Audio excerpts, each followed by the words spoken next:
The trade war currently unfolding between the US and the EU is just the latest chapter in a long, tangled history of transatlantic economic skirmishes. While headlines in March 2025 blared about new US tariffs, 25% on EU aluminium and steel, then 25% on European cars, and a blanket 10% on other imports, veteran observers know this is hardly uncharted territory. As soon as Washington fired its opening shot, Brussels found itself caught between diplomatic outrage and the hard reality of protecting its industries.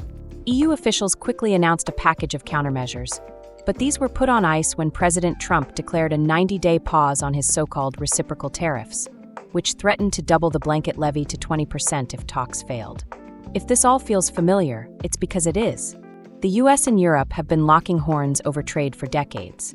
Back in 1962, the European Economic Community, the EC, forerunner to the EU, slapped tariffs on US poultry to stem a flood of cheap American chicken.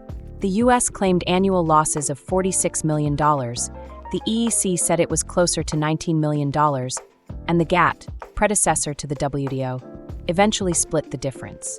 Neither side won outright, but both walked away with lessons in leverage and compromise. Fast forward to the 1990s, and the banana wars saw Brussels and Washington spar for over 15 years.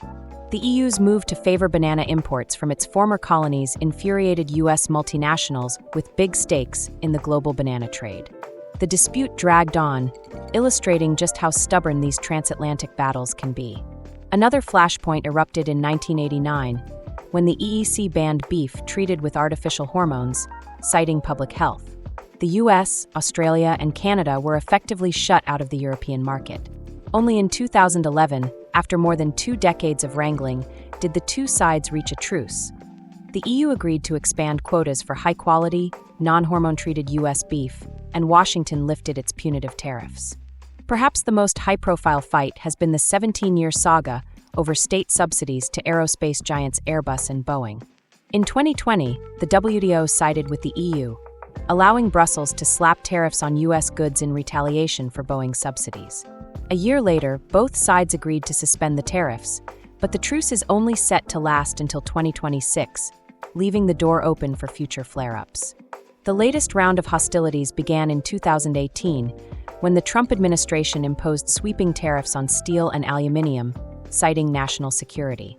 The EU hit back with tariffs on 2.8 billion euros of US goods, targeting everything from bourbon to motorcycles. That standoff cooled in 2021, with both sides agreeing to suspend tariffs and talk. But the peace didn't last. As of March 2025, the US has reimposed 25% tariffs, reigniting the dispute and reminding everyone that, when it comes to US-EU trade, history has a way of repeating itself.